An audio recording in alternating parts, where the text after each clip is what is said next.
কাবা শরীফের গিলাফ উপহার পেলেন অন্তর্বর্তী সরকারের ধর্ম বিষয়ক উপদেষ্টা আফম ডক্টর খালিদ হোসেন।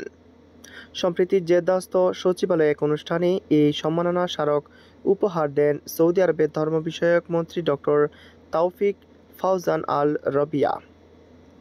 সোমবার ধর্ম বিষয়ক উপদেষ্টা ডক্টর আফম খালিদ হোসেনের ভেরিফাইড ফেসবুক পেজে দেওয়া এক পোস্টে এই তথ্য জানা গেছে। পোস্টে জানানো হয়, উপহার দেওয়া এই গিলাফ, যা ইসলামের পবিত্রতম ইসলামের কাবা শরীফকে আবৃত করে, এটি মুসলমানদের কাছে অত্যন্ত গুরুত্বপূর্ণ। সম্মাননা উপহার হিসেবে মূল্যবান এই গিলাফ দেওয়ায় বাংলাদেশের ধর্ম বিষয়ক উপদেষ্টা খালিদ হোসেন সৌদি সরকারের প্রতি কৃতজ্ঞতা প্রকাশ করেন। এই উপহারকে ধর্মীয় সম্প্রীতির একটি প্রতীক হিসেবে উল্লেখ করেছেন তিনি। এ ধরনের সম্পর্ক ভবিষ্যতে আরও শক্তিশালী হবে, যা উভয় দেশের মধ্যে সাংস্কৃতিক এবং ধর্মীয় বন্ধনকে আরও গভীর করবে।